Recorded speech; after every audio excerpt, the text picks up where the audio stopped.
Today, we're looking at Robert Oster's Jade. Hi, I'm Adam, and I'm an ink guy. I get inks, test them, and share the results with you.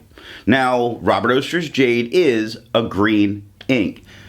To make sure I have a range of experience with this ink, I do writing samples, I put the ink into a different pen for a day, I then put it into a Diamine Singularity with a fine nib to take my notes for this video.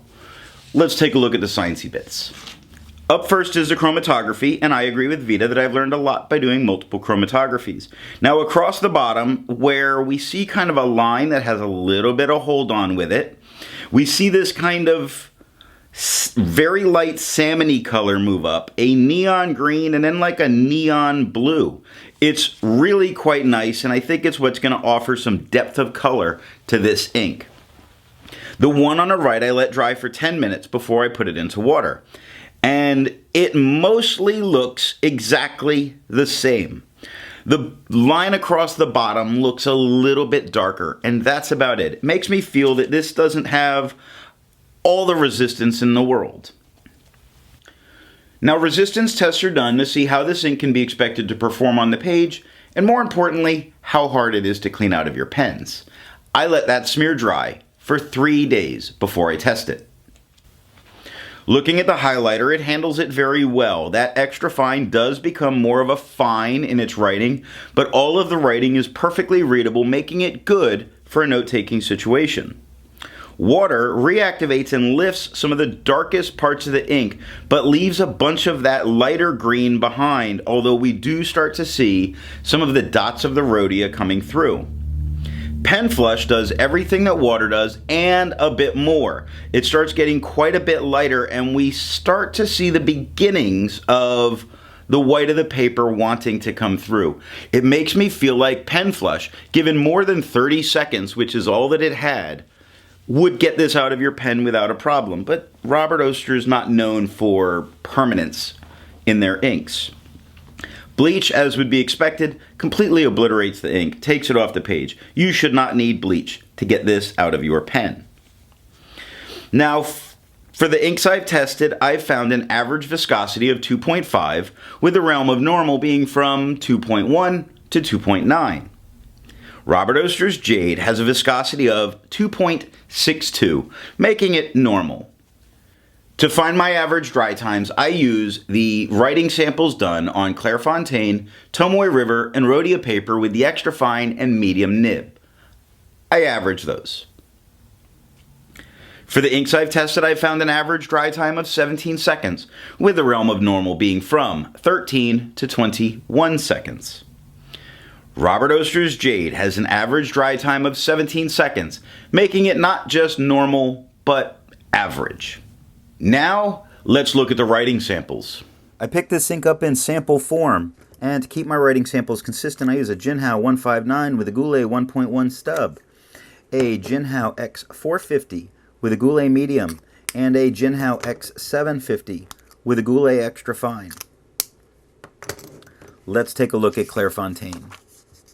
No bleeding, no ghosting. The 1.1 has no feather, spread, halo, sheen, and it shades like a mofo. It is great. Really dark Robert Oster starts light, gets dark, gets light again. The J in Jade is light on the left side, dark on the right. Dark into the A, light coming out of it into the D. Very nice. Extra fine, no feather, spread, halo, sheen, tons of shading all over this writing. It is beautiful shading. 10 seconds to dry. The same exact look of the medium, except slightly wider lines, which is what you really want. I want the same thing from an ink, regardless of its nib, and I love this shading. No feather, spread, halo, sheen, tons of shading. It is gorgeous. Brown, really dark, gets lighter, gets dark again. Fox starts medium tone, gets light, gets super dark. Jumps, starts light, and gets darker all the way through. Some areas got that kind of camouflage effect that it's just little lighter spots in it. It's great. 17 seconds to dry. The scrubby for both showed us tons of color variation, and we get tons of color variation. And you might be able to recover this if you smeared while you were writing. So Tomoe River, other than the scrubby, which is where I put it on stupid thick and I don't pay attention to that, we get no bleeding. Yes, we get ghosting. The 1.1 has no feather, no spread. It has halo. All of the darker parts of the ink have halo. The lighter areas of the ink do not. It has no sheen. It has great shading on this paper. I don't get good luck with shade on this paper. Maybe other people do. I don't. Great shading through the 1.1. Same effects going on, same tones with the extra fine. No feather, spread, halo, sheen. Great shading throughout. It is not as noticeable as on the Clairefontaine. But quick starts darker, gets lighter, gets darker again. Brown starts dark and gets light. Fox starts medium, gets light, gets dark. It's gorgeous. 16 seconds to dry. Now the medium. The medium is the same tone. It has no feather, spread. It halos. The entire thing has halo. It's gorgeous. It has no sheen. It has great shading all over this ink. It is not as big a shading as we saw with the Clairefontaine, but the shading is absolutely there, and it is set off by having that halo. 31 seconds to dry. Totally worth it. The scrubby for both shows plenty of color variation. We got plenty of color variation, but the smear test, I don't think you could recover it. So Rhodia. Rhodia gives us no bleeding, no ghosting. The 1.1 has no feather, spread, halo, sheen. It has nice shading through it. Very nice shading all the way through this writing. Just look at it. This ink performs so well. Extra fine. It's the lighter side of the shading that we saw with the 1.1. It is what we see with the extra fine is it doesn't ever give us that dark, but it gives us a dark and a medium. The extra fine has no feather, spread, halo, sheen. It offers shade, not nearly as much. Like I said, it's a light to medium of this tone. So I don't think this is the best use of this ink on this paper. Fox is a medium tone to light tone to medium tone. Jumps is medium to dark to medium. We got like 2 dark spots. Because it's working on the lower end of that spectrum, it doesn't show as much. 9 seconds to dry. Medium gets darker and looks fabulous. Medium has no feather, spread, halo, sheen, and great shading. Brown is super dark. Jump starts light, gets super dark. Lazy is dark, but then has really light spots like the top of the L, top of the A, the Y. Nice and light. Dog is a medium tone the whole way through and 16 seconds to dry. The scrubby for both shows plenty of color variation, and we got plenty of color variation. Shows a lot more on the extra fine than we actually did get. The smear test says you could likely recover it, and I believe it. So what happens to the color of this ink when we put it on the yellow Rhodia? The yellow Rhodia has no bleeding and no ghosting, which we didn't expect it to all of a sudden have. So the tone is the same. That to me means it's a saturated dye in how it is, that the yellow is not affecting the tone of the color.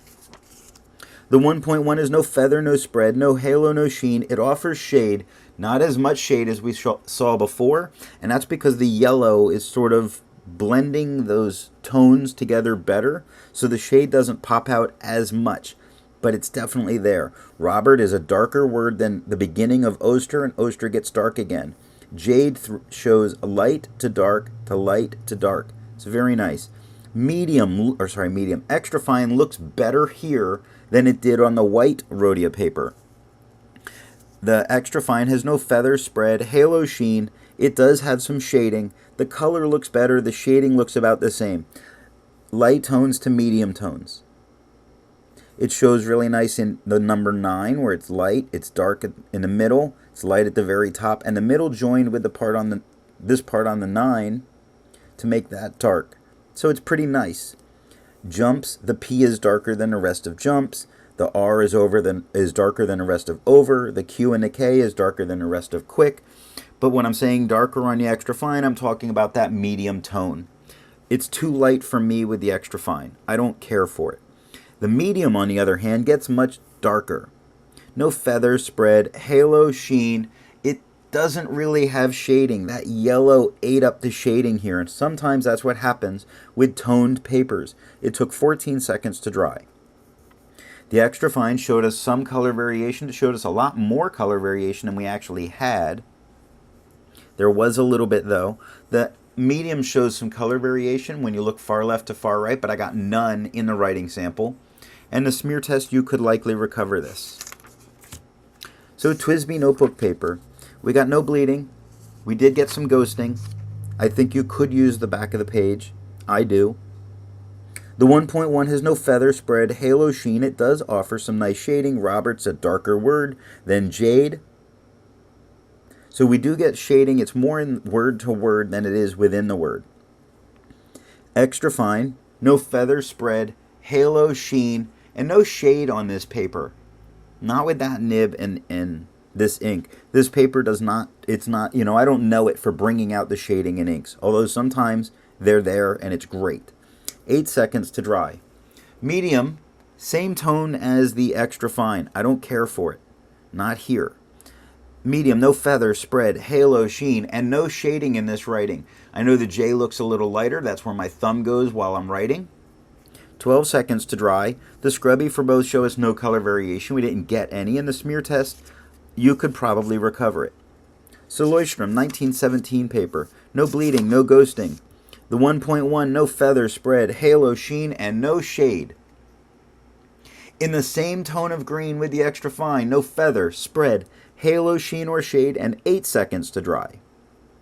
Now the medium, it gets nice. I like the tone here. Nice dark green. No feather spread, halo sheen, no shade, 11 seconds to dry. The scrubby for both showed us no color variation. We didn't expect it. We didn't get it. And the smear test, I don't think you could recover it if you smeared while you were writing. And that is all that I have for the writing sample. Instead of finding inks that look like Robert Oster's Jade, I would prefer to find an ink that complements its color on the page. Now this is a very nice green that's not too dark and not so light you can't read it. But I did want a dark ink with it, and I chose Diamine Onyx. Before I give my opinion on this ink, I would ask, if you've enjoyed this video, give it a thumbs up. And if it's your first time here, I would invite you to subscribe. Now, what do I think of Robert Oster's Jade? I think the shade that it can give can be very, very nice, but I don't like how it looks in a fine nib. But I think if you were using it in a broader, drier pen, the shading that you can get is amazing coming from this ink. Now, Robert Oster does great turquoise, great green inks, and this is certainly one of them. Thanks for watching.